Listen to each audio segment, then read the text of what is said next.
आतापासूनच देऊन ठेवा. हा चांगला पॅसेज आहे आपल्याला नंतर फोटोला येतो ना सगळे.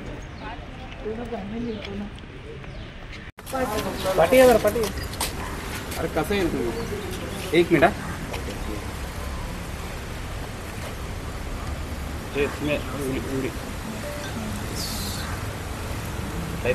सर थोडं झालं तुमचं. एक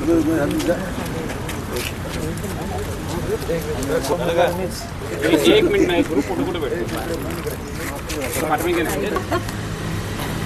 काहीची लोकप्रियता म्हणून एवढे लोक आले सगळ्या जागा. हक्क बजावला लोकशाही बळकट करण्यासाठी आपला परिवारसह मतदान झालेलं आहे. आज मी सर्व नागरिकांना आवाहन करीन की लोकशाही बळकट करण्यासाठी हा जो मतदानाचा उत्सव आहे, आपण आणि आपल्या कुटुंबासोबत या आणि मतदान करा. देशाला बळकट करा, राज्याला बळकट करा, असं मी सगळ्या नागरिकांना आवाहन करत आहे. विजयाचा गुलाल कोण उधळणार आहे?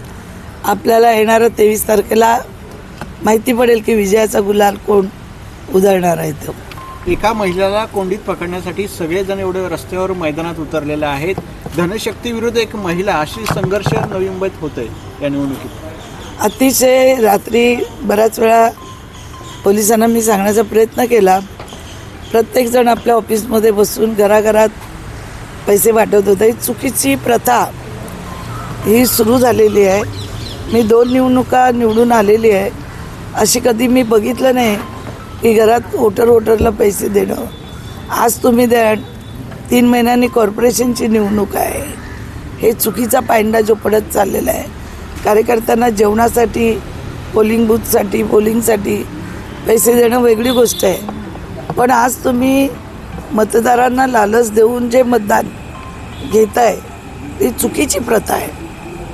त्याच्यामुळे खऱ्या अर्थाने आपण लोकशाही खिळखिळी करत आहोत. आणि म्हणून माझं मतदारांनाही आव्हान आहे की आपण योग्य निर्णय घ्या. नवी मुंबईच्या विकासासाठी नक्कीच नवी मुंबईकर योग्य निर्णय घेतील. Okay, thank you.